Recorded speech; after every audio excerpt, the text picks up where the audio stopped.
Dakota, I can't hear you. Yeah. I forgot to push the mute button.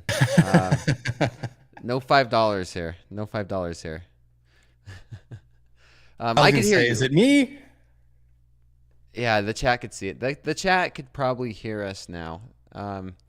They could probably hear us and see us. Sounds good. Sounds good.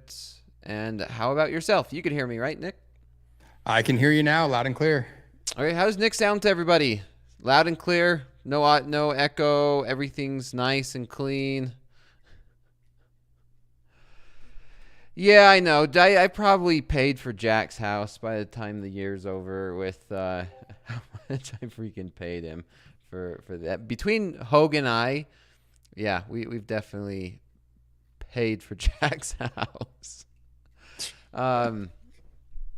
Yeah, let's get started. It's been an absolutely crazy day in the markets, as you can tell.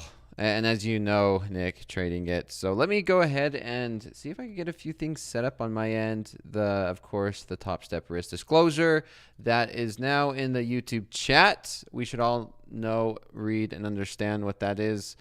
Live, breed it. I mean, everybody here in the YouTube chat needs to memorize that Topstep risk disclosure. This is for educational purposes only. Everything that we say and talk about during class is for education. Do not take it as signals class or a signal, right? Just like the daily levels and anything that we're talking about. That being said, how was your day, Nick? Like, how was your trading? How was everything else for you and on your end? So it was a little up and down. It was kind of a mixed bag personally. I hit a daily loss limit trying to just get long a little too early in my live account. Bounce back in some combines to kind of get those about halfway. If you guys have been, I guess, following me a little bit on fast markets, I haven't been really actively trading XFAs or even trying to really get them. I've been kind of focusing on my live account. So I'm kind of taking a step back away from that and actually trying to return back to this fun of trading 6 accounts potentially.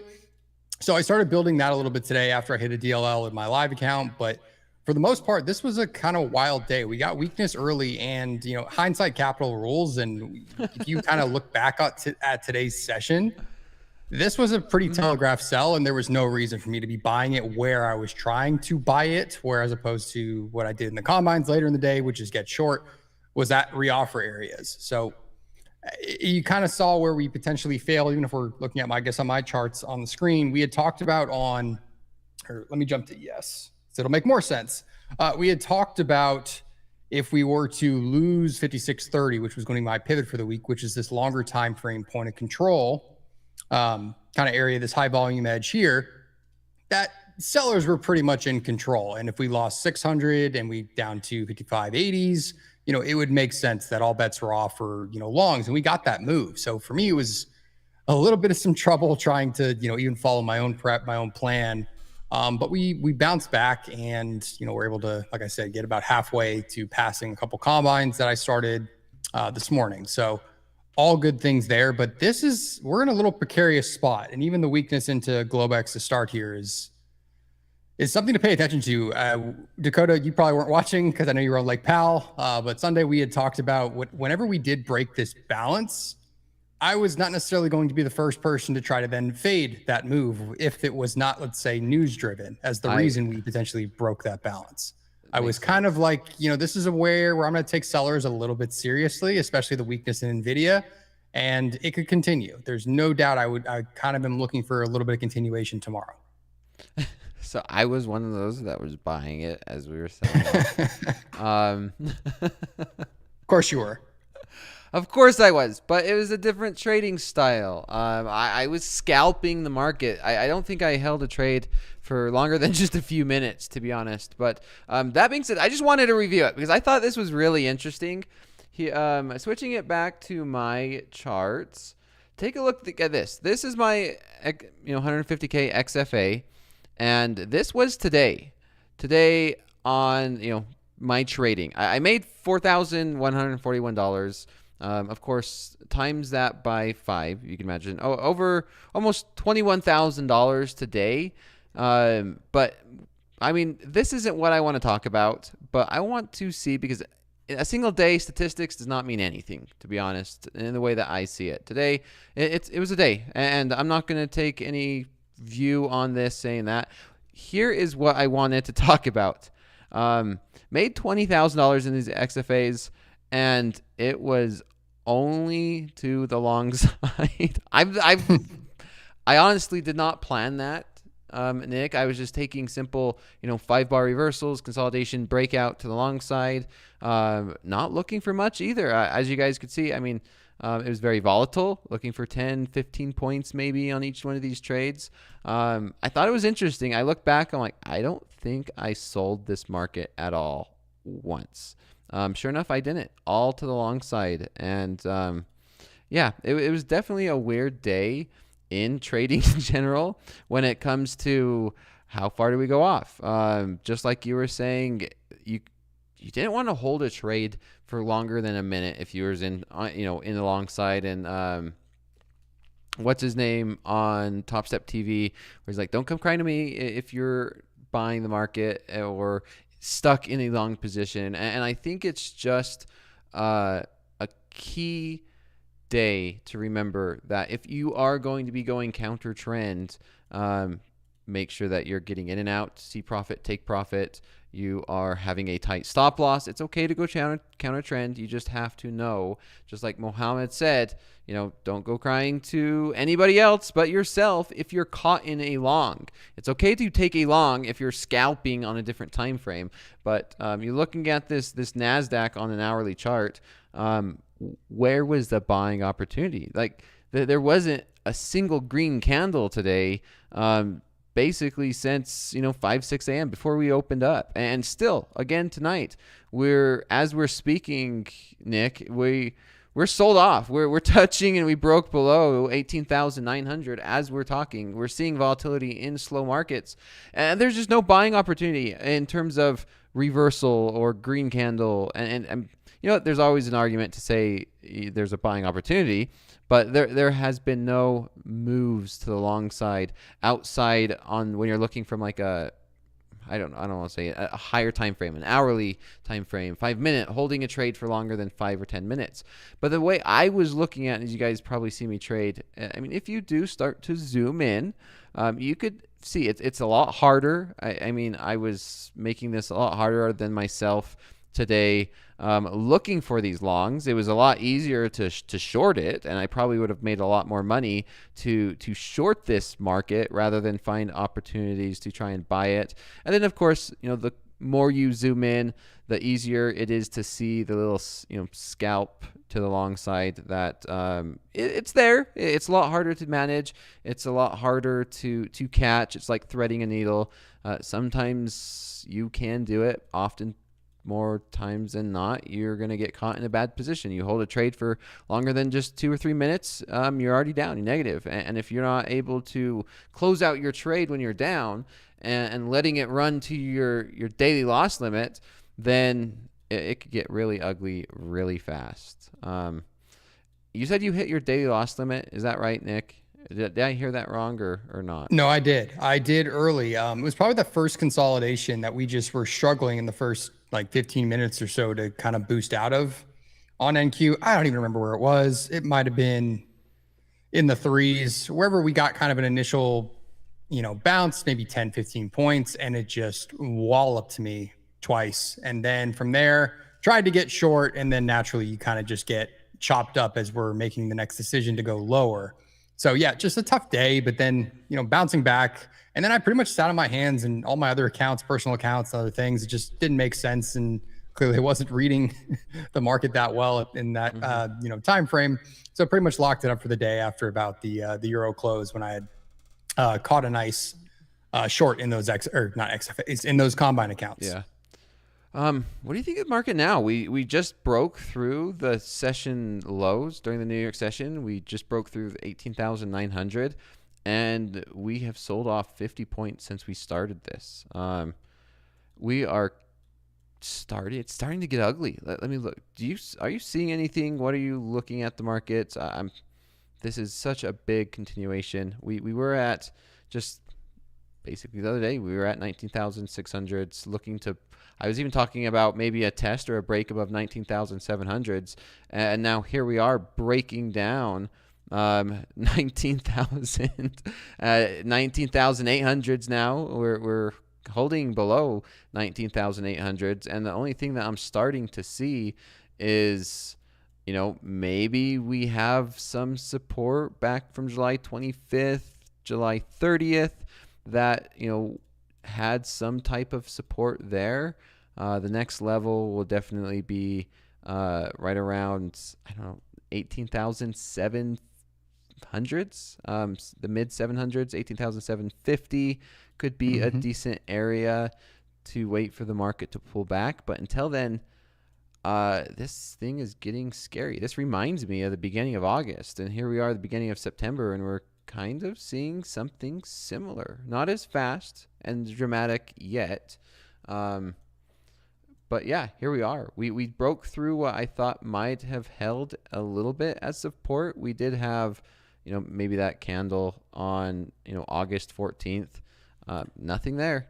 We just broke through it. We had a little bit of a bounce during the end of the New York session. I'm not seeing much. This is hard. I don't even see a potential for a trade to buy it or even sell it. How do you sell this? So you got to wait for some aspect of a reoffer a little bit higher. I mean, you may get it. You may get a kind of a reflex bounce. I mean, when NVIDIA sells 10% almost, you're going to have probably bottom pickers trying to, catch that perfect long if they miss that low from whatever the August Bank of Japan fiasco was. So naturally, I mean, you may get some, but like I said earlier, if you don't see that, look out below. I'm not trying to knife catch this. I'm just going to look for, potentially those reoffers like we kind of had today that are short, small time frame. Like, I don't know, Dakota, what was probably the largest points you actually got on a trade today? 30 points? 15 points, 20 points. Yeah. And I was being extremely happy with that. It's tough. So yeah, if you could get a reoffer, at VWAP, at, a low volume edge, something intraday that if you didn't catch a short, like if I wake up tomorrow, of course, and we're trading at 18,500, I'm going to be pretty pissed just because I always feel like when we get these big down days, a lot of it happens overnight. And then I get chopped up, during RTH as everyone just punches each other in the face. So hopefully that doesn't happen and we get something to potentially reoffer, like I said, a little higher. But as long as ES is potentially trading below 55.75, 55.80, I'm looking to sell this tomorrow. There's no doubt about it until we can kind of get back into potentially that balance range from hell. That shorts are where I'd be looking intraday outside of, scalps like you did today, where if there's a good long opportunity, happily jump on it, potentially for 20 to 50 points and get my points and get out. If I miss the big run up, so be it. There's a long march back to all-time highs. So yeah, it's really, that's how I'd be attacking it. And to address everyone in the elephant in the room, yes, the beard is gone. I know. I'm sorry. I didn't even notice, Nick. We didn't have our fast markets on Mondays because of the holiday. I didn't even notice. It was actually an accident today. It was an accident today. Yeah. Make sure if you trim your beard or you do that type of thing, make sure the guards are actually on correctly and they don't fall off, and then you take out a chunk and then you have no choice. So it was a legit accident. I mean that's a lot more understanding than what my barber did to me a couple months ago, man. They gave me a buzz cut. But it was I like some people with facial hair, it'll be by next fast markets on Monday next week, it'll basically be back into full strength. So all right, nice. Do you trade the Nikkei, Japanese market? No, I was about to start when all of the shenanigans were going on. Never got an opportunity, but that's the beauty of Topstep X. I don't have to pay for more data like I do in my live if I want to trade it. Yeah, I'm watching the Nikkei. We've as we've started, we've seen a really nice sell-off. We've sold off about 1.25%.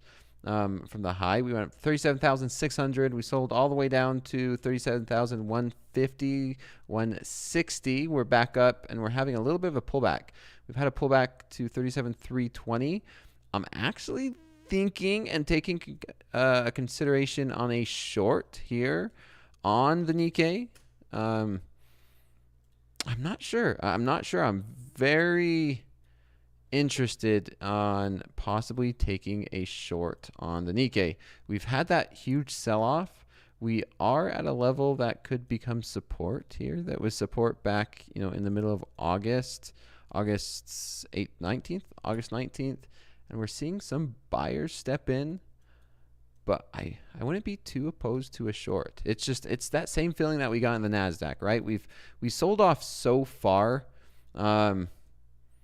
It's always that question, can this really keep selling off? And then you end up finally getting into a short, and then it freaking just rallies in your face. And it'd be the rally that we were looking for all day today. So I'm a little bit hesitant, and I think maybe that's just the emotional side where it looks good. It looks very attractive. This is a good setup. I just really suck at shorting the market. And I really suck at holding longs. So it's a match made in heaven. Do you trade fibs? I use them like when we're at all-time highs and I have no levels to the upside. Like that's where I'd start to use them. But I do believe the algos do trade a lot of the time at the 618 one and the 50% pretty. I mean, sometimes when you see the pullbacks and you see a measured, bid, it almost as always seems like about 50%.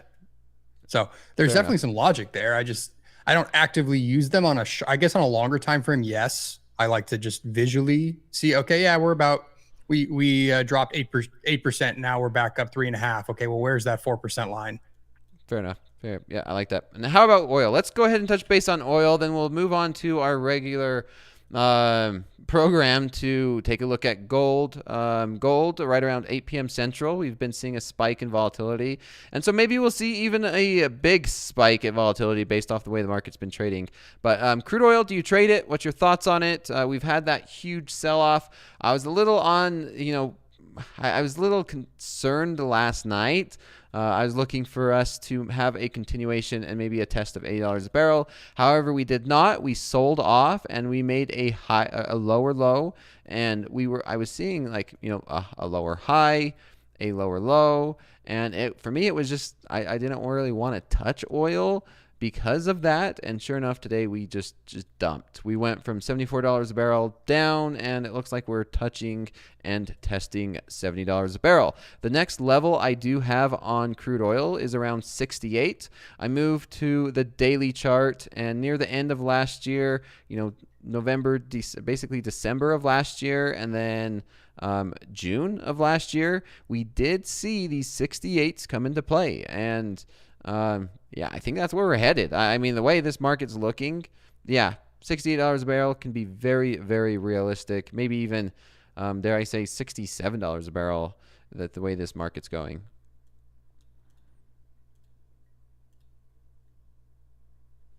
Thoughts?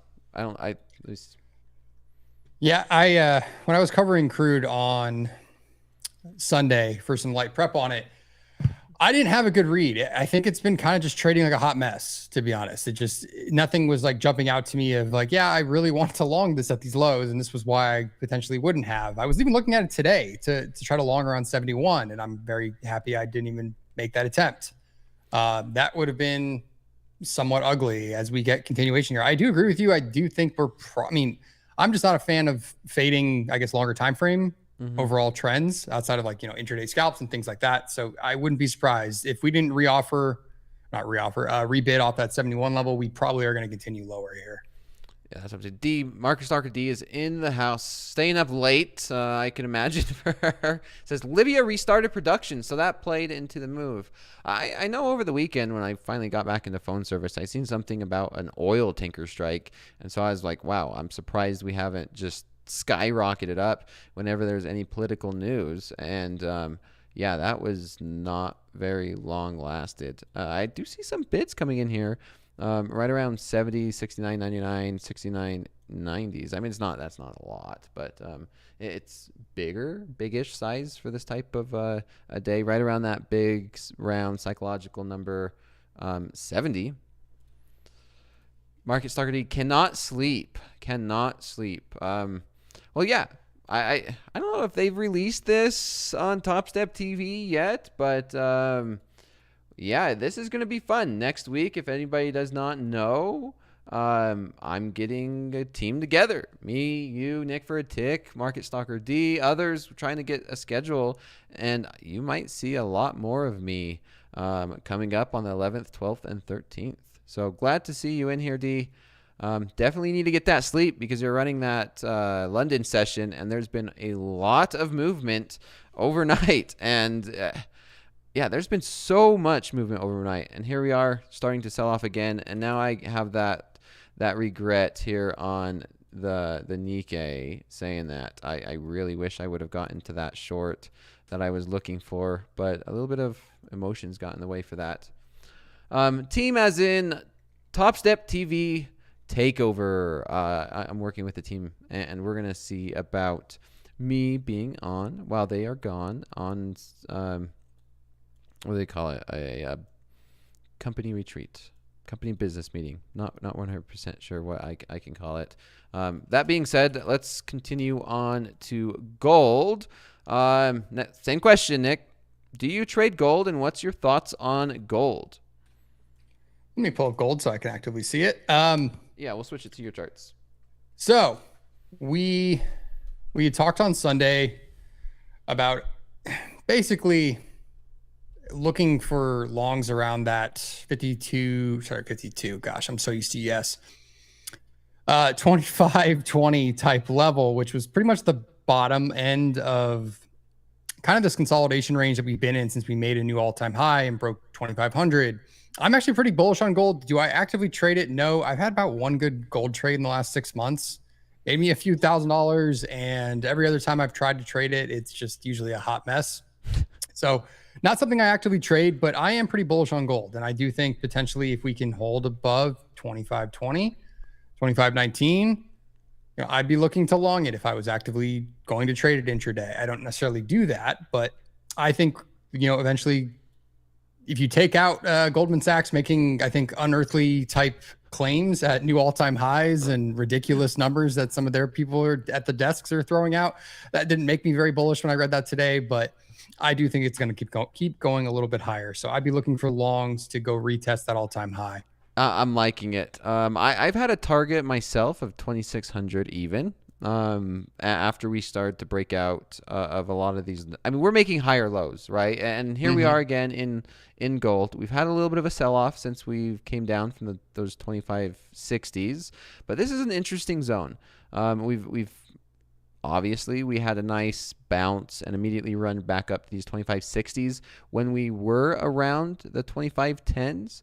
We came back down, tested it, and this is looking somewhat similar to what we just seen. And this is a more zoomed in look from the daily. This is an hourly chart, and pretty clear and pretty obvious. I wasn't trading this today. I kind of wish, well, no, I don't, because I made money. I had a good day in the NASDAQ. So whenever you have a good day, you don't wish you was trading something else. But if I did have a bad day, there was some great setups on gold. While the NASDAQ was selling off, gold was catching a very beautiful bid, a nice reversal, and a bounce off that 2510, 25.8, those lower 2500 levels. And so going into the 8 p.m., which is in 2 minutes, I am going to be bullish. I don't know if you've watched the stream very, very much, Nick4atick, but what we're looking for is we have a spike in volatility at 8 p.m.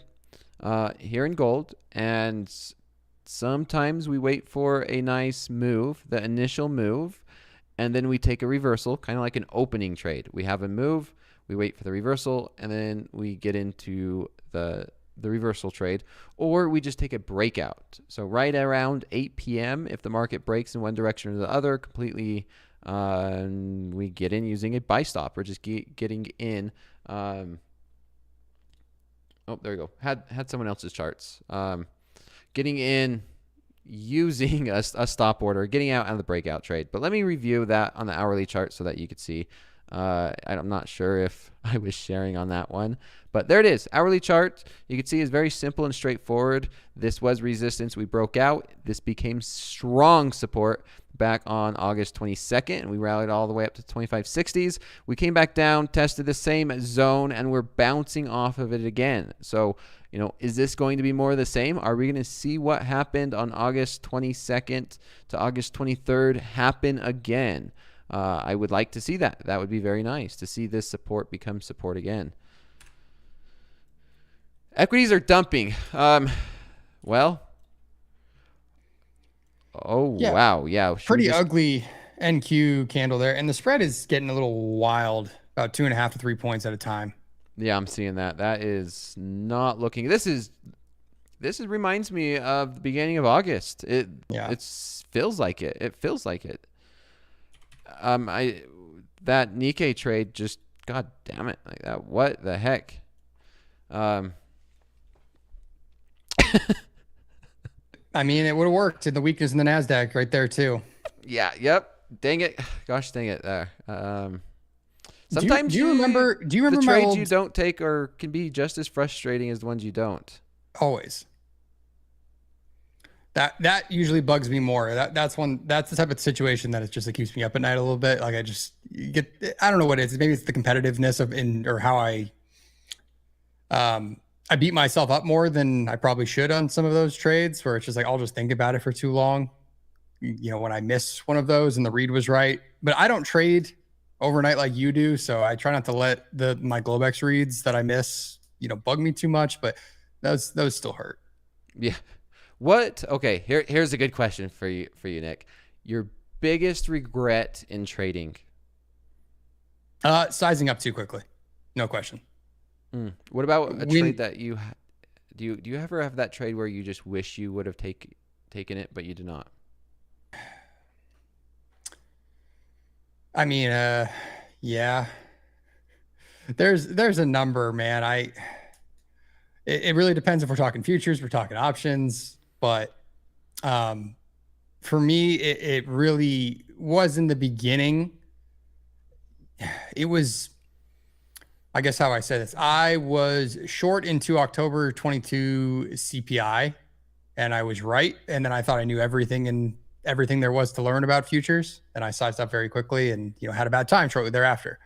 But as far as like an individual trade, nothing like jumps out that I just immediately regret as far as futures, because there's always another opportunity. There's no question. That's something I think that also takes a little bit to learn. So even a day like today, when I started reading things right and was shorting the market still towards kind of the latter half of the morning, I chose to kind of sit on my hands in my personal accounts instead of usually what I would be trying to do, which is continue to trade. So I also just know that there's more opportunities. There's going to be more 2 to 3% down days. There's going to be 2 to 3% up days. So there's plenty of points to be had. And for me, when you in an account that matters, if you hit a daily loss limit, it's almost like sometimes I take it as a punishment. And what, I'm done for the day. I was not trading well to kind of start the morning. So I think I am just better about, as much as it still does bug me, just not letting it then snowball into additional trades where money and capital is actually at risk. Yeah, let's watch this Nasdaq. Let's watch this Nasdaq. This is getting ugly. This is getting not. So sometimes it gets a little scary here in slow markets. A lot of times it's very slow, and markets aren't doing much. Other times, here we are. The book you can see over here on the right hand side is very thin. It's going crazy. I've just seen a couple big orders come in at the ask, and we are selling off. You can see where we just opened up at 5 p.m. Central, 985, 980s, and here we are over 100 points lower. I mean, that's 3/4. That was like 5 minutes ago. Yeah, it doesn't even feel like, as soon as we started streaming, right? This was as we just got on air, and this is nothing but slow markets. And I go and I measure this move. Yeah, we're down about 0.8%, and this is starting to get a little scary. I don't want to feed into the fear, because we should only watch the market and react. But yeah, I did see a 50 lot come in, and another 50 lot come in at the ask, which is very abnormal for this time of night. And same exact thing. It's an abnormal move. It really is. And do you want to jump to my charts too? Because yeah, go ahead. I'm not curious to see what your people. thoughts. And it's nice to have a guest on when something like this is happening, because this does not happen often, even though it just happened last month. Go ahead. Your charts are up. If you've been missing my Sunday prep class, we've been talking a lot about volume profiles just because we don't get a ton of time to talk about it on fast markets. And I know Hogue and myself sometimes breeze over it when we're trading, of high volume edges, low volume nodes, all the other things we talk about. But we've been talking about, the balance range we were in before, and this, high volume edge here around 600, 700 that the market just continued to kind of reoffer from, or a passive seller continued to step in at 19.6 just day after day last week. Well, with you have a high volume edge like that, now under where we are here at like 850s, it gets a little scary. And what I mean by that is going back to kind of those August lows, there's like no volume here. If you look on the right in my volume profile, it's a very small, low volume edge, and it could easily slide all the way down to 600. So another 250 points lower than we're trading right now. And it could do that overnight. I'm not even kidding. With thin volume and We've seen low it. liquidity. Yep, we've seen that. Yeah. So it's like if I woke up and we're trading there, I'm going to be mad that I missed the move, but I'm not going to be shocked that it happened. And then after that, like I said, it just gets a little slippery down to those August lows. Mm-hmm. And we can do that, as we did when this happened, going back to the Bank of Japan fiasco on whatever it was, like August 1st, August 2nd, where we did that in basically a session and a half and then bounced up. So if you don't think we could do that tomorrow or the next day or by later this week, good luck to you, because it very easily could happen on thin volume. Especially, like I said, since we broke that balance range, if sellers are serious, if there actually is any sort of, fear in this market, that's where we could go. But it also could provide some aspect of a bounce or consolidation that, you got a nice little pullback there of, let's call it 4 or 5%. Maybe buyers passively step in there and defend that 600 level. So if you're looking for, okay, hey, we're selling down, it's a little crazy here tonight. Where's an area? This is a term I keep saying on Market Hiccup on Sundays, is like, where's an area that we may find passive buyers, passive sellers again? Well, we're probably right around 18,600. You might find people looking to defend, this consolidation zone that we had going back to like August 9th. So yeah, little slippery, but definitely possible. Right? Like, because that's the question. We were just looking at the higher time frame, and myself and yourself included, was, I don't want to buy this. Where can we see it? It's so hard to buy this market. And I was looking over here on the left. And I said, maybe 750, maybe 6. And this is just like maybes and just guessing it, like throwing the dart at the dartboard. And like you said, overnight and in a session like tonight, slow markets. And moving over to my charts, you can see the DOM, the depth of this market is very, very thin. All it takes is, one person with size to come in and just tank this market. It's not very difficult.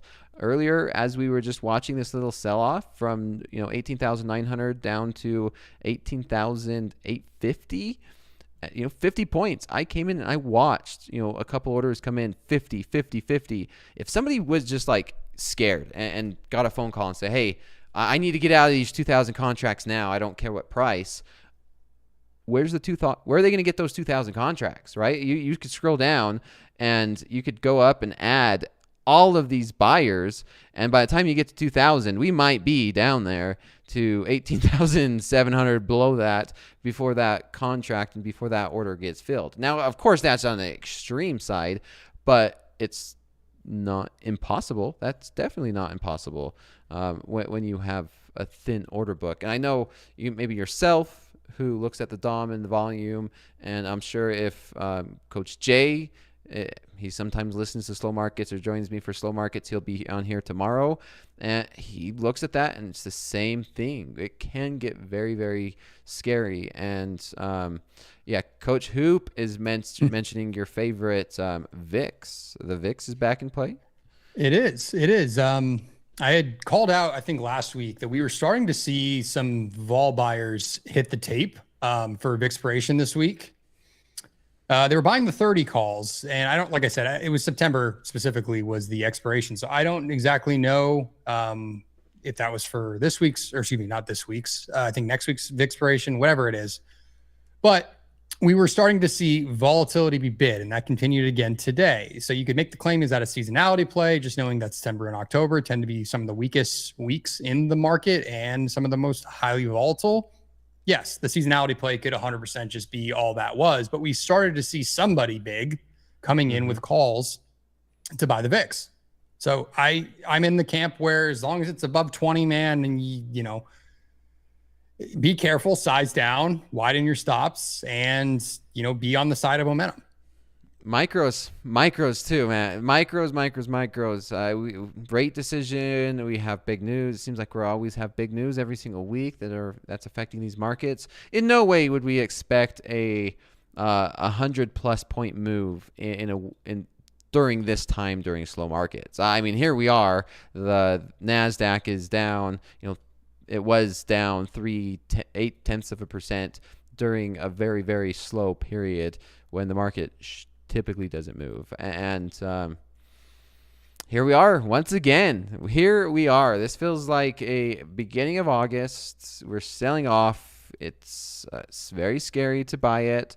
And in a week from now, maybe 2 weeks from now, we could very well be back and saying the same thing we did. Say that was a beautiful buying opportunity. I do know I had some puts on NVIDIA at 110 that they got exercised, and now I'm a proud owner, 500 more shares of NVIDIA, and I sold some more puts yesterday, before the market closed today, so a few hours ago before the market closed, at the 100 strike price, looking for more volatility, looking to continue to buy and own some more shares during this craziness.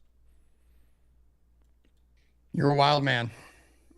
I mean, it's just buying it while we sell off, and then once I own the stock, well, that's what it is. You know options, Nick, where you can sell cash secured puts. You could get paid to own the stock. Once you own the stock, you could sell calls. You could get paid just to own the shares. And sometimes you really don't care what happens with the stock as long as it's not going to zero. And you could get paid while it goes down as well. Yep. Yeah, I used to always sell covered calls at some absurd prices when the VIX was high, just to take the premium. Yeah, we're seeing a lot of volatility in these markets as well, and options traders. I don't want to talk more about options, but I can sit here and talk about options so much throughout the night. But all being done and said, we're seeing a lot more volatility, and you guys see it lately. 100-point moves during this time of night. It should be very rare, but we're seeing it more often. I mean, the beginning and a lot of the time throughout August, we've been seeing these 100-point moves in the Nasdaq and in the equity and in these futures markets at this time of night, which is just so weird. It's so weird. I'm not used to it. It's been very difficult to trade my overnight strategy, where I put orders on and I let them run throughout the night, whether it gets triggered in, triggered out. It's been scary. I have not had a lot of positions that I've put on overnight because it's been moves like this, and that would just be harsh. It's very, very harsh, even after a very, very ugly day to the downside. The Hayes record sounding like Tom Sajnoff. Yes, that's who I learned how to trade options. Tasty trade.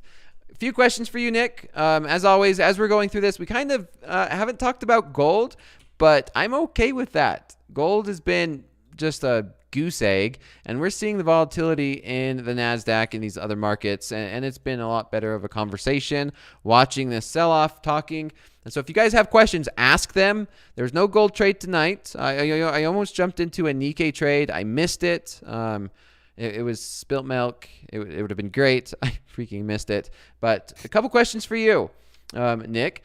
Do you like to zoom out, or how far do you zoom out when you use the volume profile? Switching it to your charts.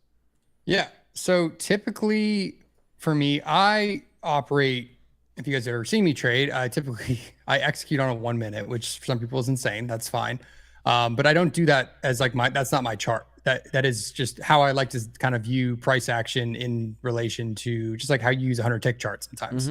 It's just the way I like to read things on the NASDAQ when I'm also looking at Delta, when I'm also looking at, kind of reading, not necessarily time and sales, but just reading things the way I do in more real time. So when I still do that, I use a 4-hour and a 1-hour pretty much to guide, I would say, my decision making, if that makes any sense, or to identify levels of interest. Dakota uses candles and wicks sometimes. The same, almost a very similar concept to me.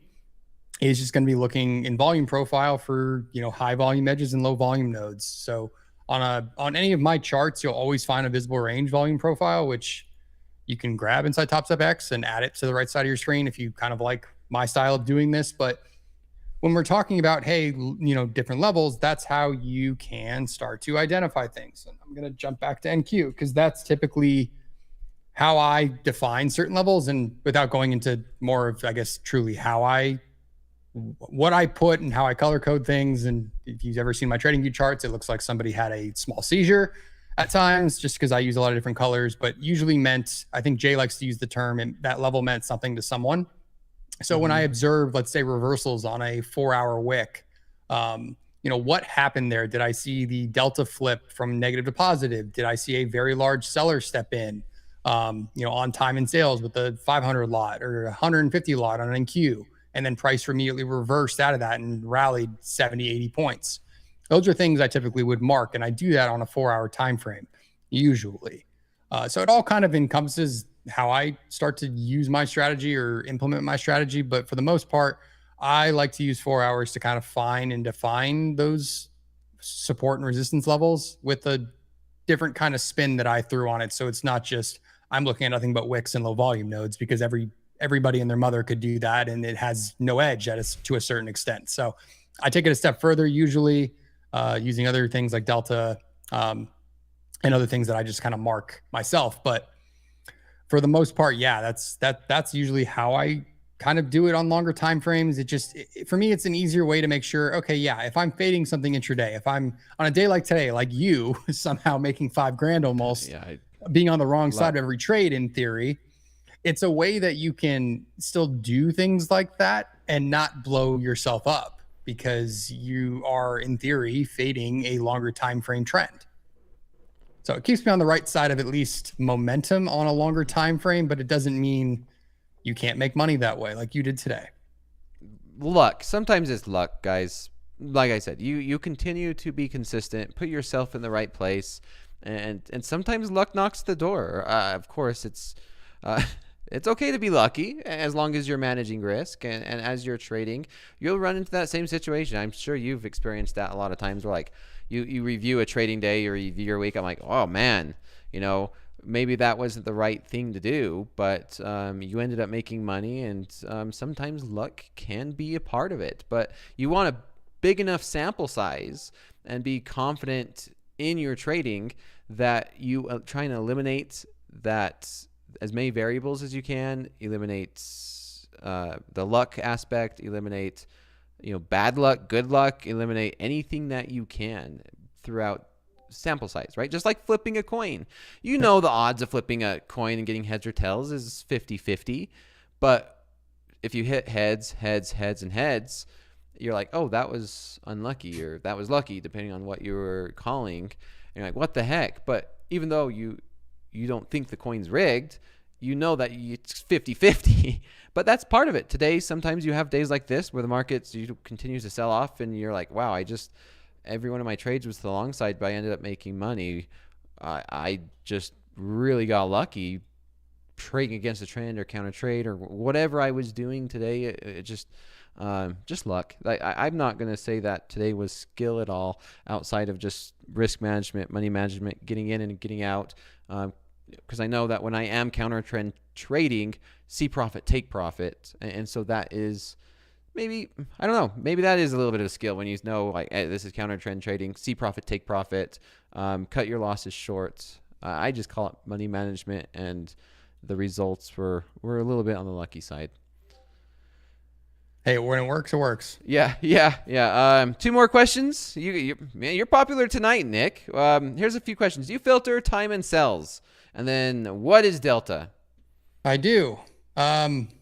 So filtering time and sales, I'm looking for bigger orders, and I'm usually looking at, if you have a software that can actually show you at the market orders and have it change color or highlight those or put them in bold, whatever it may be, That's kind of how I read it. I kind of have moved somewhat away from looking at it just because it becomes noise on certain times, certain time frames, and just at the end of the day, sometimes it just depends on how I'm kind of trading. So I use time and sales to a certain extent, but some of my indicators that you guys may have seen in the past on the motive wave charts, some of that has that same logic built in and shoots out slightly different information with a different spin on it to make it more actionable. Because we've talked about this before on my show, and as well as even Fast Markets, where you could have all of that information, but it can still just act almost like noise to you and information paralysis. And then you have maybe you had a thought on how to read and take action on that information, and then it just becomes, did you really understand the concept? Do you really understand what it means kind of behind the scenes? So I use it to a certain extent. I wouldn't say it is absolutely 100% necessary, but it is a good way, even if you're doing like replays, or you're watching back sections of the market. I think people do this with Bookmap too at times, where it's like if you're reading it and you're watching a replay and you already kind of know what's about to happen. Well, what did it look like on time and sales when that happened?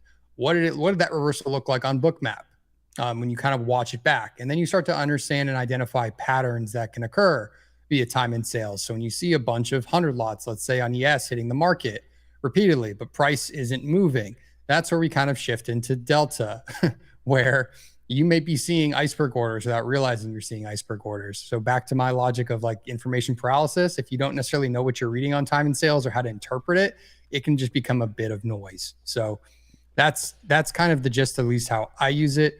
In terms of delta, I mean, it's just the net of buyers versus sellers. There's a million different ways to look at it.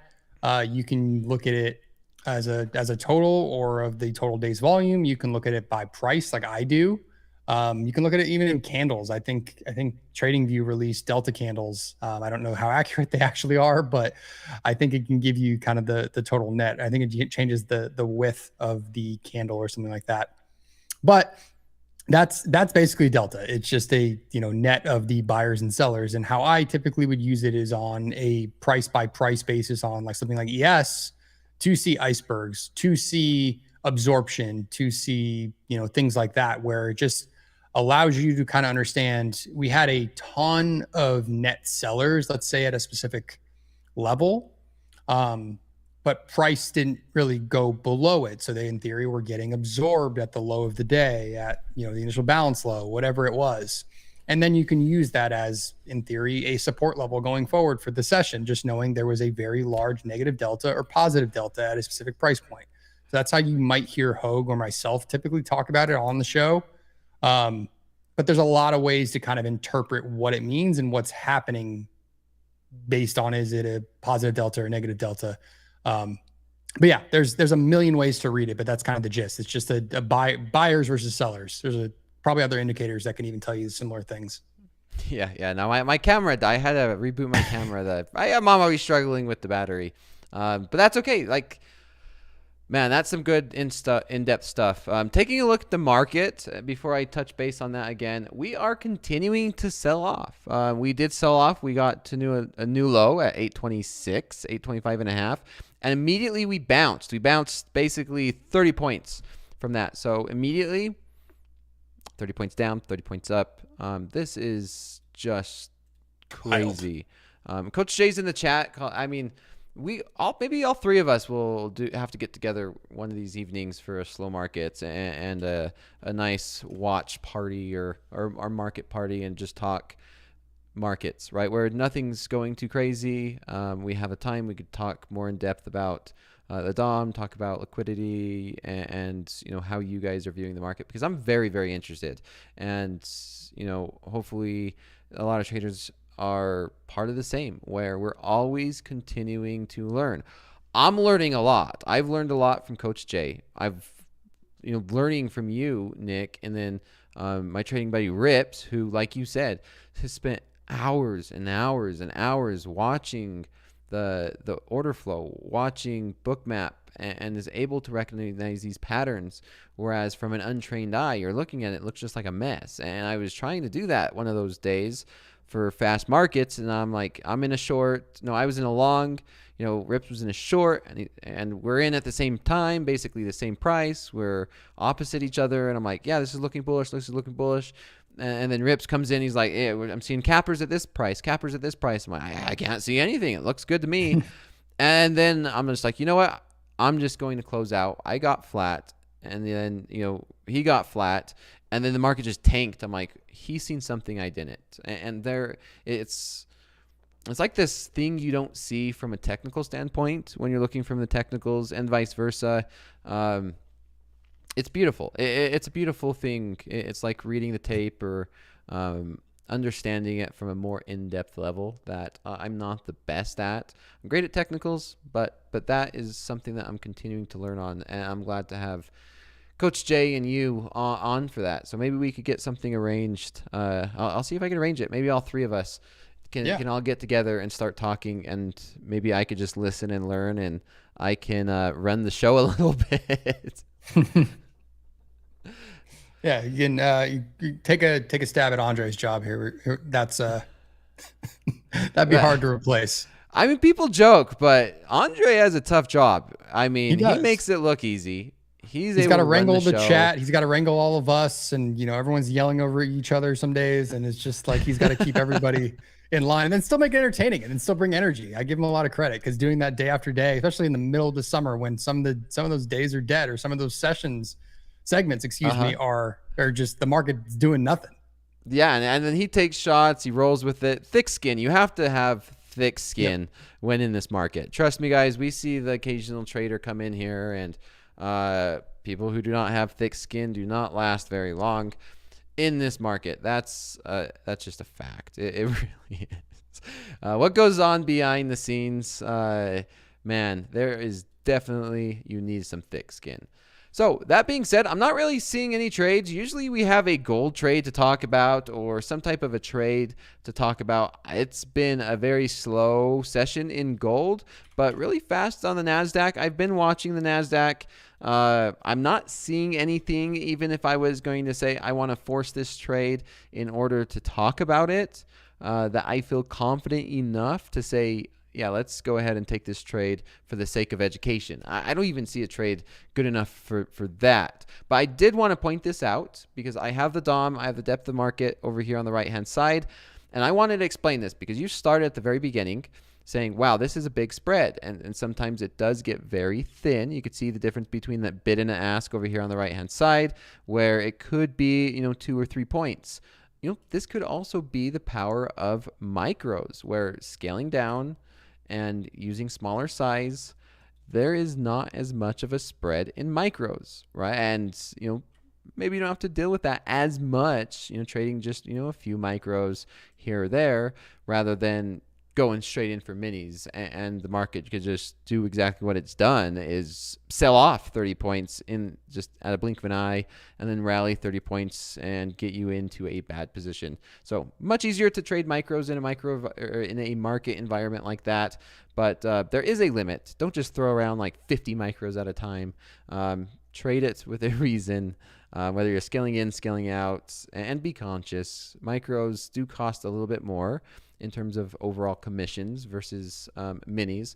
But micros, if I'm going to scalp this, especially tonight, or if I'm going to be trading this, number one, I don't recommend, not especially tonight. But yeah, if I would do micros, because now I only have a 1/4 point spread rather than a full 2 or 3 points for 1 or 2 micros if I'm going to get in. And I'm actually I want to get long. Nick. I mean, I did too, down when we made the new low again, but I don't trade this. I don't trade when I literally want to run. If I could look at my live account, because I've had my live account since January. If I could look back at every trade I made between 5 p.m. Central and you're long. What? If I could look at every trade I've made between 5 p.m. Central and let's call it 7 a.m. So not counting my post news scalps I sometimes do, but like that complete overnight session, I guarantee I am red, and I am very large red, like across the board. It's just not my time of day. That I just have no patience It's probably why I trade NQ, but Yep. yeah, I can't do it. Okay, I'm just not good at it. And look at this. Dakota already made. I'm out. That was good enough for me. Woo. Well, that's kind of that's what I was doing all day today. I probably could have made an argument to hold it up to these 76s, but yeah, that was it. That's what I was doing today, everyone. That was basically what I did. Is technical analysis, see this as an area of resistance, break above, just try and catch, 10, 15 points. I probably should have just held it to like 76s. I would have paid, but there is your guys' example. There's your trade of the night. That was fun. Just a quick in and out scalp, and yeah, there was some volatility. I got in, I got out. That was 10, 15 points right there. I should have taken it in my slow markets combine. I have a combine for slow markets only that I've been trading only for slow markets, so we could review that. Man, dang it. I took in my XFAs. I mean, $23 is $23. I think it would have been more important on a combine. That would have been a better combine trade. So there is my long trade. So if anybody asks me why do I get in long in a market like this, it's purely a technical. Let me look at it. Let me review that. Maybe I review it. And then I'll have you guys ask questions. That's exactly what I do. Let me go through. We could add the data on here, right? We could go through, and it is show executions. Save. That is a pure technical breakout trade. So I got in long, if you guys missed it, 56.5. So 56.5. So right there. And I exited early. I exited at 68.50. So that was it. Just taking that high probable trade on the breakout. And now we get to watch it reverse and run all the way back up to those 900s without me. Thoughts on that, Nick? I mean, it's a beautiful trade. It's a trade I'm trying to get much better at actively taking. I'm pretty terrible at, like, for me, like taking it where you took it, I'm trying to get better at, because I would have been trying to take this around 30s, 35s. And I play with fire sometimes when I do that. Versus the move pretty much is confirmed where you entered. And I either have, at that point, have already said like, no, I missed it. And I'm not getting in because I was trying to get in lower. So for me on longs, that is the exact trade I am trying to get better at. And especially with the logic you were just talking about with scaling in, with like, even with minis for me, like scaling with the single, maybe in the 50s, whatever, and then continue to add once it's kind of confirmed like that. I just suck at it. Yeah, I think a trail on this one would have been more valid. Oh, I mean, you know what? Actually, no, I think this is perfect. If I would have got into multiple contracts, instead of one micro, maybe 3 micros, I could have closed one out for profit and then trailed one that I usually do, which seemed to be a lot more realistic, because that would have... Dang, that was almost a 50-point bounce. That was a 40 points. We are super volatile tonight. Usually when I see this, I'm looking at this and saying, okay, maybe that was 8 points. But no, that was from those low. That's 70 points. 70 points from the lows. And then from where I entered is almost 40 points. Wow. I wasn't expecting that. Okay. I mean, you were in that trade for all of 30 seconds. Yeah, 30. Yeah, that was. And here we go. Still going. Does it go to VWAP now at 920? There we go.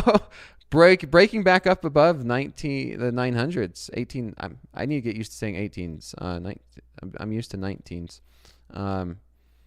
We just say the last 3 digits, right? 897. Yeah.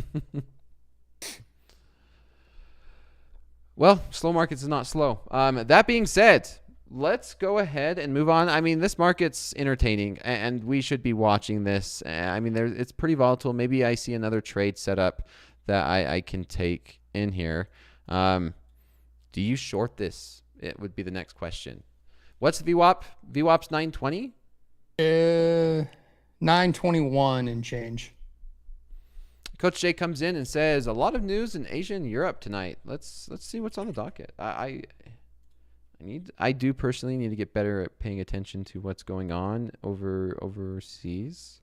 But I do not see too much other than there's a lot of service PMIs in Europe. We have a Bank of Canada tomorrow morning, some overnight rates, JOLTS job opening in the morning. Of course, that's all the morning.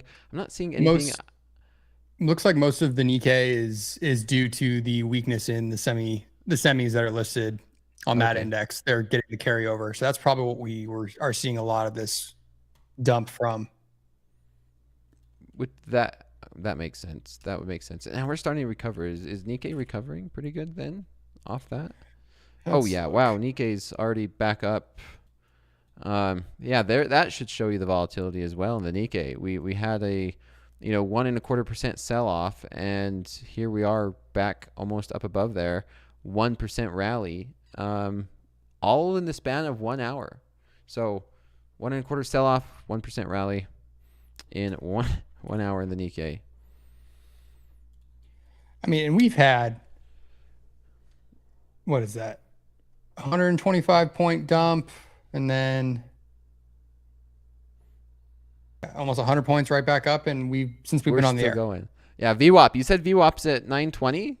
Yeah, 920. Yeah, here we are. We're pushing. We're almost there. FOMO. What do you mean by that? You got somebody's trading with FOMO?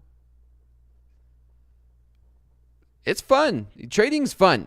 After all this time since I've been doing it, I never get bored of trading. I love trading.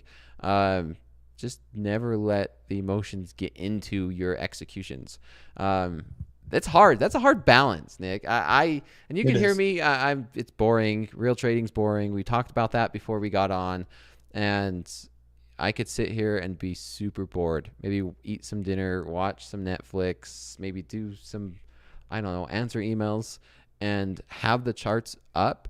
But when I have you here, when we have the chat here, it's very fun. And there's a very, very fine line between letting those emotions get into your trading, where if I place a trade just because I get excited or because I feel like I'm going to miss out, then no, that would be a time where I need to just turn my computer off and say, nope, I just placed that because I was excited or because I was wanting to miss out. That trade was pure technical. That was a trade that I would take over and over and over again because of this resistance and this nice little sell-off. And it's a beautiful break. It was a beautiful trade. That Nikkei trade was more FOMO. If I would have taken Nikkei, I would have said and went back when we started to sell off in that pullback where I said, ooh, I want to sell this. I want to sell this. I never did. And then we started to sell off. I'm like, dang, that would have been a great trade. There was nothing telling me, based off of the way that I trade, would I have ever probably, yeah, unless there was more of a technical pattern and we consolidated here longer and then I get in. But outside of what I was seeing was not telling me to sell it. That's why I didn't take it, even though I was excited. And even though I was like, dang, I really wish I would have taken it. And I even asked you, I was like, do you have any trades that you regret that you wish you would have taken? And that is definitely that fear of missing out. Yeah, FOMO sucks in this game, but it's a part of it. You're going to have trading buddies. You're going to have, like today where I hit a daily loss limit. Dakota made like 25 grand. Does that make me angry? It probably would have in the past. But for now, it's like, I'm happy for him, and I'm back the next day. I don't really have FOMO, and I'm not going to YOLO into a trade tomorrow morning to try to make back my 3 grand that I lost today. I think part of that comes with just maturity in the markets too, and just also knowing yourself and understanding that that the ups and downs kind of come with this game too. So for me, I would say I used to get FOMO. Now it definitely doesn't really happen. I get FOMO on days when it's like I could be trading, but I have other commitments or something else is going on and I didn't get to trade that day. Or, we had I think it was last Friday, we had a nice little volatile session, nice little sell-off near the highs. And I had personal commitments that morning. So I missed all of the early parts of the trade and all the fun and had to just kind of scalp some points to make a little cash. So I had FOMO on Friday, but for the most part, it's because I'm stuck away from the markets. Here's a question. on your screen, I see your order queued up for 15 contracts. Yes. Were you just having fun today? Well, I don't know why it's on there. Yeah. Do I trade 15 lots? No. Have I done it? Yes. I've done it before. I today? think I done it live on stream too when I was trading micros. I think it was like 10 contracts, 5, I don't know. And then I switched to minis and I just freaking loaded it up and blew a combine live. I even did it in my live account too once. Back when, at the same time, when the team went to Las Vegas and Rips and I did a TopstepTV takeover, and I fat fingered 15 and instant DLL on my live account 3,000, and that was a horrible week. Yeah, I have been there with I'm sure you have too, with the panic flat finger, and then no, this is gonna work, and then you just don't flatten it. Well, that's what it was. That's what it was, where I fat fingered and I was like, oops. And then Rips was like, what happened? And I'll tell you in a second. And just waiting to see if it gets back to let me let it ride. for like, or maybe even just $1,000 or like one tick. And no, it was just straight down. It's like, all right, NQ pierced above the 24-hour view op there. Let's see. I see that. That's the hell of a trade that could have been. Yeah, you could feed my FOMO, Nick. We were just talking about it. I mean, watch that be the low of the overnight session or something. Yeah. Who's on tomorrow? Everyone could say Dakota Me. bought 845 or 855.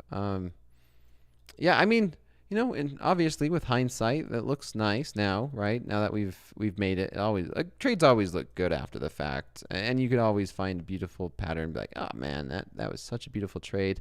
Return to VWAP, but never would I ever expect a 100-point sell-off followed by a 100-point rally. That was a 100-point rally from right there in the last, 10 minutes, 30 minutes? It literally. It's like those 3 days early in August where the overnight session was like this. Probably a little worse liquidity than it is now, but we were getting those like 100 to 150 point rotations on NQ like throughout the evening. It just kept happening. And the spread back at the beginning of August. Yeah, that was normal. This would have been probably a 200-point move back at the beginning of August. Yeah, these were probably 100-point moves, and this would have been a 200-point move back in August when all that craziness was happening with the Japan and that, what was it, the carryover trade? The carry trade. Yeah, that was intense. What are they coining today? What are they coining this sell-off? I didn't watch CNBC or any of that. Did they blame it on anything?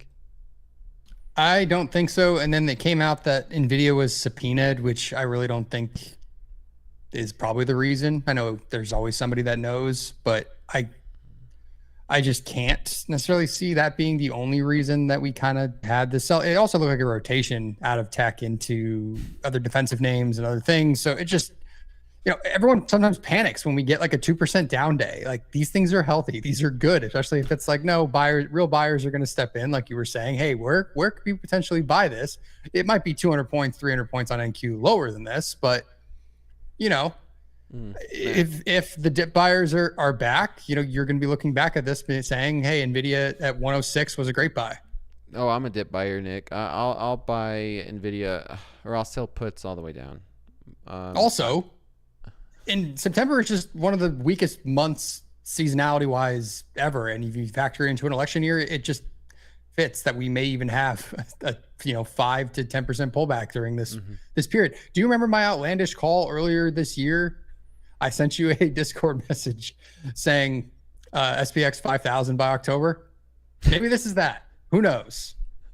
I thought we were gonna get there when the Bank of Japan thing. We went to like 5100. I was so that we shortchanged me a little bit. So maybe that was the low. We'll see. But I do still think high for this year is in, especially after this pullback. Yeah, I know D was saying it. Anne Marie, I think, even mentioned it as well.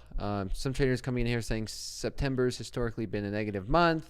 The other day I was talking about the Santa Claus rally. I mean, It's fine.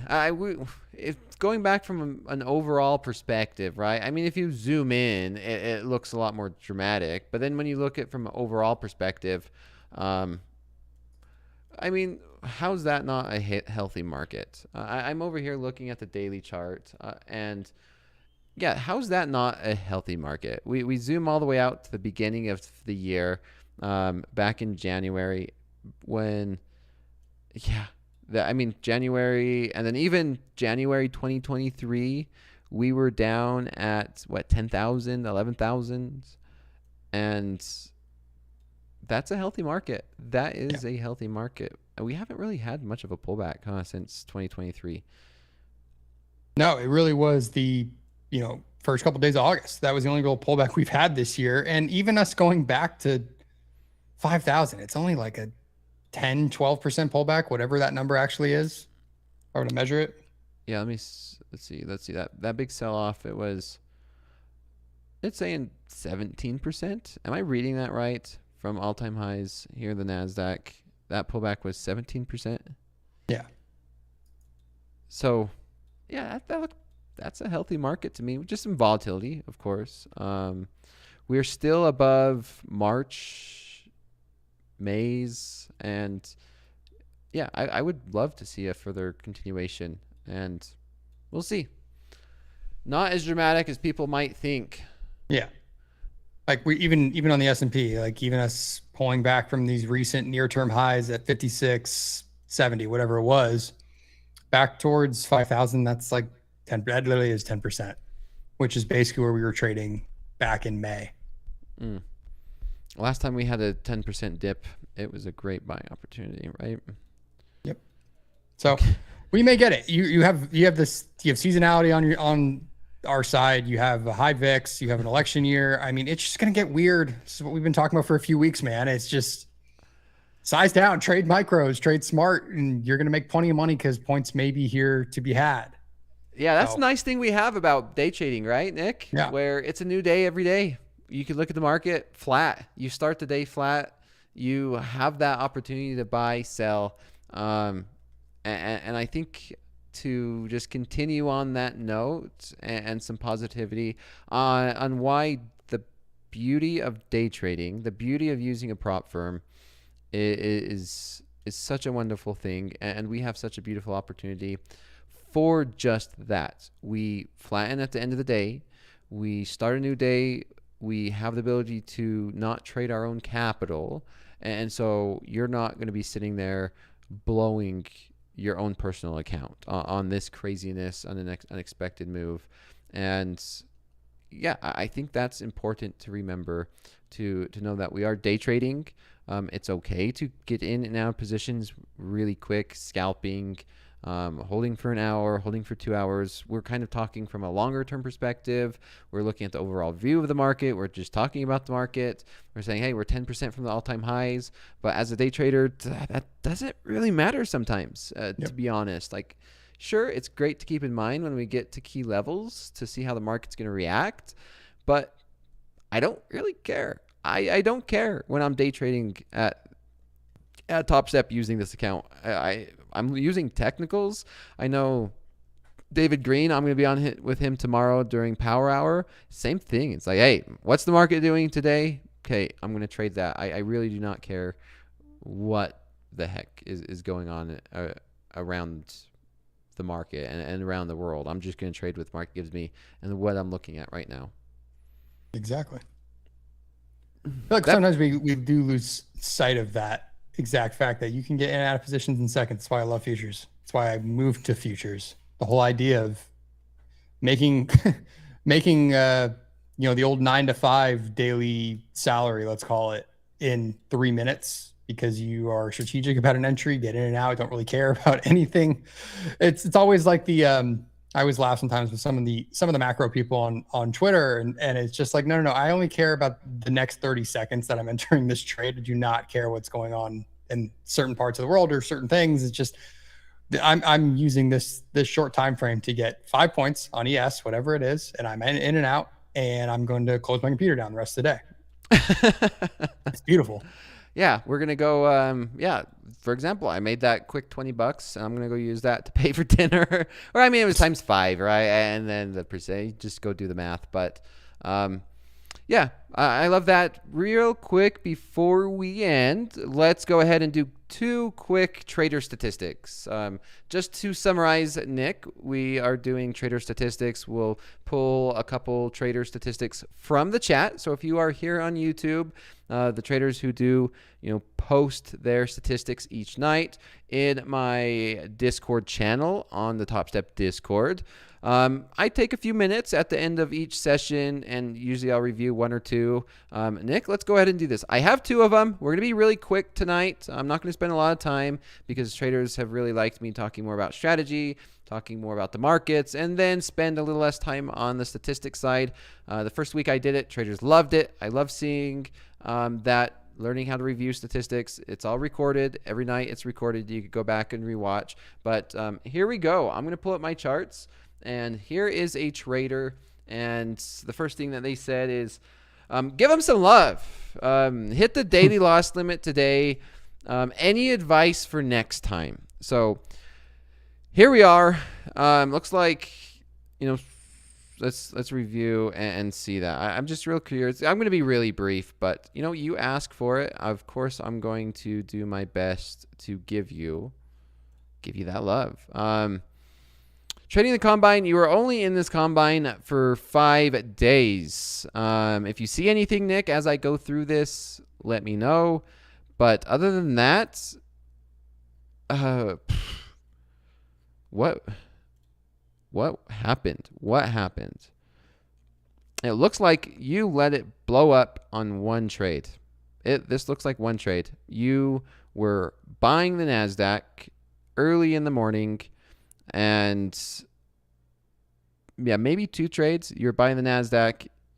No, actually just this one trade. Buying the NASDAQ, one trade. You let this trade run against you almost $1,500. Size down. Exactly what we were talking about earlier, Nick4atick. This looks like it's a 50K account. Yeah, 50K. You don't need to trade minis in a 50K account. Micros, you've seen I just made $23 on 1 micro. You could use 3 micros, 5 micros. Size down. Try and be consistent. You really should be in a combine for longer than just 5 or 6 days. Maybe size down, slow down, and slowly build up an account. You don't need to be going for a big amount. You don't need to pass a combine. It's a marathon, not a sprint. $1,600 a day is great, but $1,600 a day, that is pretty big for this size of an account. And then of course that $2,000 loss. So I size down. Maybe look for only $200 a day, and trade your strategy, and over a period of a month, you should be able to gain that confidence to get back into it. Thoughts on this before we move on to the next? Yeah, I agree with you. It looks like potentially just 0 to heroing it on that second day and trying to basically pass it and just letting it roll to the daily loss limit. So I guess my logic would be just, have a plan. And if you're adding to a loser in a combine, if your plan was not to kind of scale into the position, you're probably wrong. Yeah, good point. If you find yourself getting and adding to a position and that wasn't your plan to begin with, then odds are you're wrong. Yep, I agree with that one. I don't know if he was adding. It looked like he was. Maybe it was a different trade. Yeah, he added 1, or it looked like he got into 2. Next one. This trader, he is in the chat. It's been around here for a little bit. Glad to see him. Just passed this combine and wanted to review it. So yeah, past combine. This combine looks like it's now going to be an active XFA. So congratulations to you. I love seeing this. So the first thing I see, look at this. There's a big difference. This trader, started off in a hole, and then grinded your way out of it. And look how many days that you have been in this account. You've been in this account for quite a while. And that is a beautiful thing, right? Even if you ended up struggling, you get that experience, you get the time, you get to practice your skills. You can, trade and trade and trade, time in the market. You don't want to just blow an account in like 2 or 3 days, because a trader that goes through this, even if they blow the account, they have 30 plus days worth of trading that they get to learn and become a better trader, even if it's a loss, right? But that's not the case. You've made money, you've passed your account, 50% win rate, 51% win rate, 1 1/3 average win, average loss. Yeah, let me know what you see in here as I go through this. I don't know if you could see this. I mean, daily loss limits happen. We all hit them. I hit one today. I'm definitely guilty of team daily loss limit at times, but I love the smaller red days here and just taking on the chin and coming back the next day versus only hitting the daily loss limit, which, like I said, I'm just as guilty of as probably any trader at times. But taking a lick and saying, you know what, not today, coming back tomorrow, there's nothing wrong with that. And not letting it be, $1,000 each time is the reason this account is still floating. Yeah. Nope, I agree. Sometimes those smaller daily losses are more impressive than the big daily wins. It is. Like you see here, it's hard to stop trading one trade, and that's maybe even more impressive. Just one trade on the NASDAQ. Didn't work. Didn't work, not and you're today. done. And not a lot of trades, so very selective. I love seeing that as well. I do see this really bad, ugly day, and it looks like you journaled. So I love seeing traders when you journal. It looks like this could be another example where you got into a single trade, and you let that trade run against you $1,000, right? So that's half of your P&L, and you added to it. And yeah, one trade you let sour this one day. So if there is any negative, you pass this combine, great. But going into an XFA, maybe that's something to consider. You had one trade make a bad day worse, right? If you close it out, hey, minus $479, or even minus $656, but that one trade, just usually what I like to see, and usually what we see is usually when a trader starts to make money, they stay making money for that day. And this trader, very selective. Looks like 1 or 2 trades. If you make money, you're done. Dakota, what about you? Because I am guilty of this, and it's actually, I've ran stats on it. If I miss my first trade, I am very likely to hit a daily loss limit on the day. And it's even me using a respectable stop. So if I'm trading 3 contracts on NQ, maybe 10 to 15 points at the most, and I use basically a 3-strike rule. So if I'm wrong 3 times in a day, 3 times in a row, I should be done for the day anyway. So that's why it kind of fits my logic. But I have noticed if I take that first stop out, regardless of size at times, how big of it is, I tend to still snowball. Curious if you have that problem. No, Nick, I'm perfect, man. No, it's kind of weird how that works, right? It's a conscious decision. Even though you might not think that you're experiencing this, if you start your day out on a loss, regardless of how good you think you are at managing your emotions, that's going to be in the back of your head, and you think about it, right? And sometimes you could grind your way out, which is great, depending on how you're trading. But then others, it's that's that revenge, right? Like, oh my gosh, I could just make it up if I could get back to break even, and then you lose some more, and then you're like, okay, well, I'm just going to get back to break even, I'm going to stop, and then you lose some more. And I know Mick and the risk management team sees this all the time, and I think they were even talking about it earlier. I think who was on there? Was it Dan? No, who was the risk manager today during Shoulder Tap? Ben. I think it was Ben. It was Ben that was talking about this. Was like, as soon as you start getting negative, it just turns into a daily loss limit. Versus your really good winning days, they start out good, and you very rarely have drawdown on your good days. And so that can be something where you start to lose a little bit, and as soon as it starts to turn into a red day, just cut it off. And then on the opposite, right? If you're doing good, then that maybe you're seeing the market's good, you just trade normal, and those are some of your best winning days, are the ones that you have like almost little to no drawdown. And I see that in myself as well. My day starts in slow markets, knock on wood, I'm starting my day up $23. Boom. Let's keep that baby going. So yeah, maybe that is something. I see it a lot in my own trading. Probably I don't recognize it as quick or as often as I probably should. But yeah, I agree with that. Great observation, Nick. Ooh, wow, time goes by fast. Let's go ahead and Always. finish it off. Real quick, how has Sunday been for you? Has it been fun? What are the hurdles that you've had? You're on Sunday nights. You're doing that. Are you liking it? I know we talked about it just a moment ago. But how is it running a stream? It's very different. As someone who's never done it, and to sit by yourself.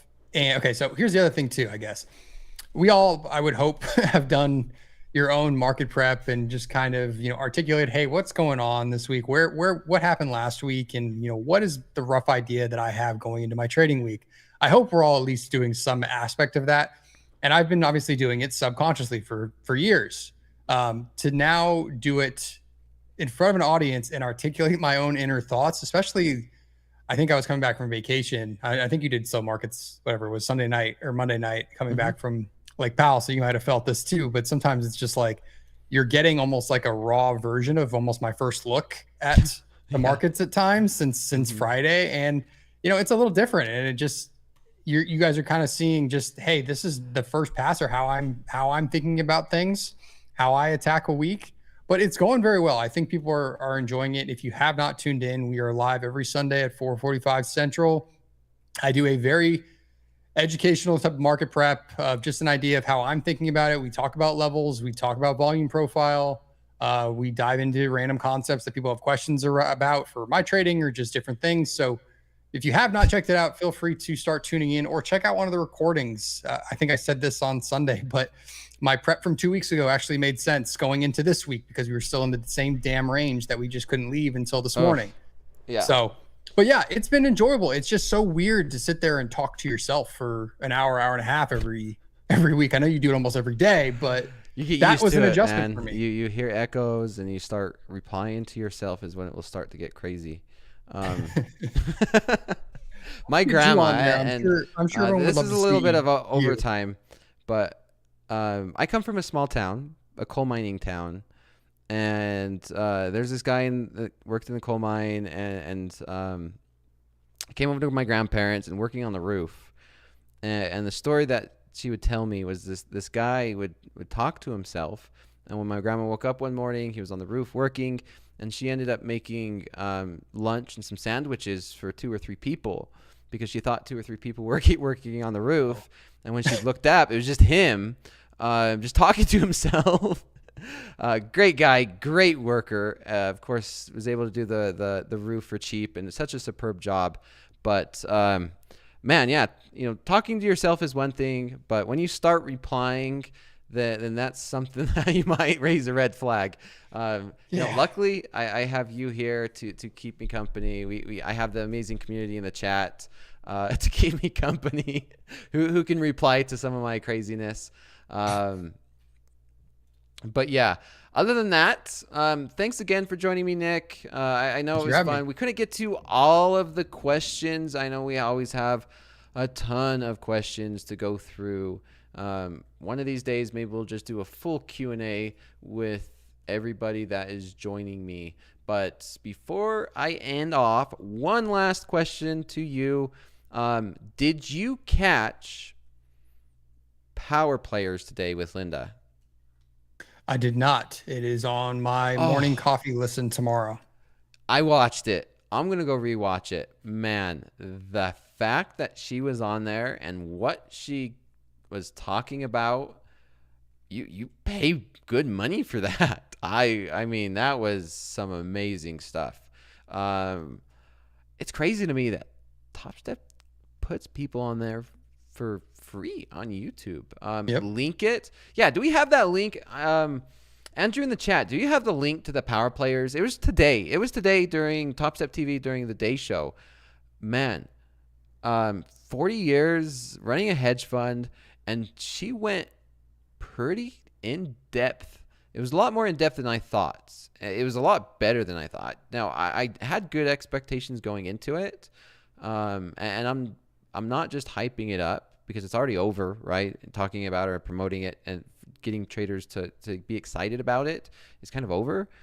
But the fact that, like, how great it was, that I want to rewatch it now that I'm not distracted with everything. I'm going to get some dinner and then maybe rewatch it.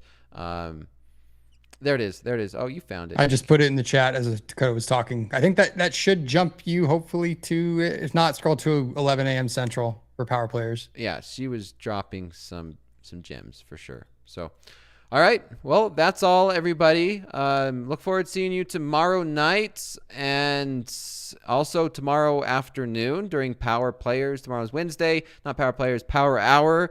We'll have me and David Green. We'll see if we can have another great house account trade. That's been very, very fun. So until then, I will see everybody then. Take care.